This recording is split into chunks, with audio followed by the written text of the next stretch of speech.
Il mondo io l'ho girato quasi tutto e a volte non sono più sicuro se il mio non sia stato un lungo sogno colorato oppure una realtà dipinta con i pennelli del sognatore. Ho viaggiato a lungo e di questo ringrazio Dio. I popoli diversi che ho conosciuto, diversi tra loro, testimoniano quanto è scritto nella Bibbia. Quando l'Altissimo divise i popoli, quando disperdeva i figli dell'uomo, segnò anche i confini tra le genti. Io vidi la luce in un paesino, di strade assolate e di case bianche, con porte e finestre dipinte in azzurro. Un paese di pescatori. Sono cresciuto tra reti, nasse, ancore, ma di pesca non si riusciva a vivere, e così il mio destino avrebbe dovuto essere quello di tanti, emigrare. Ma ero un buon marinaio e sapevo che non sarei stato felice se mi fossi fermato in un posto fisso. Così salii su un mercantile. Lo aveva fatto mio padre prima di me e mio fratello. L'America, l'Australia, l'Oriente. Cercar fortuna? No, semplicemente conoscere il mondo. Così inizia la mia storia. Katusze, pusto katusze, що ті біло це написано. Катуше, пусто катуше, що ті біло це написано. Ваш п'яниця да земіш, той Нікола отко царина. Ваш п'яниця да земіш, той Нікола отко царина. Уробета мізі флоріні, уко царета леле мізі піпеті. Уробета мізі флоріні, уко царета леле мізі піпеті.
cómo no, cuando pruebas tú las mieles del amor.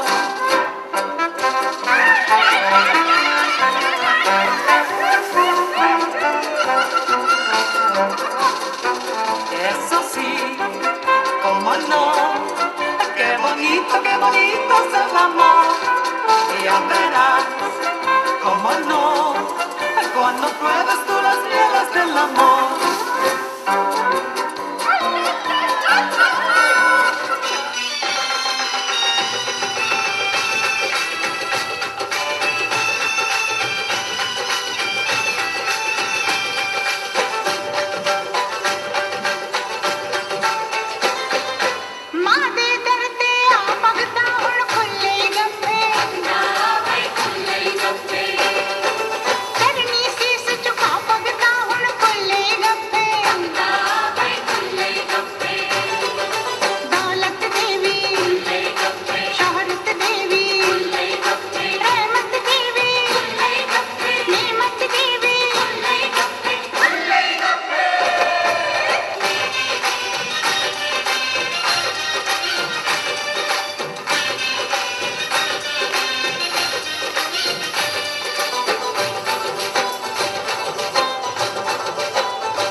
Ascoltate, governanti di tutta la terra, da cosa derivano le guerre e le liti che sono in mezzo a voi? Non vengono forse dalle vostre passioni?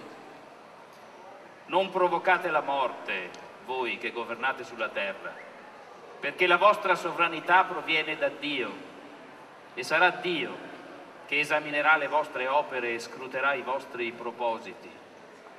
Amate quindi la giustizia, capi dei popoli, perché immortale è la giustizia. Brandelli di pensiero questi che avete sentito, parole importanti. Ho voluto metterle a sigillo di questo. Questo sarà il mio libro. Vedete, a molti piace, a molti quando si sentono invecchiare.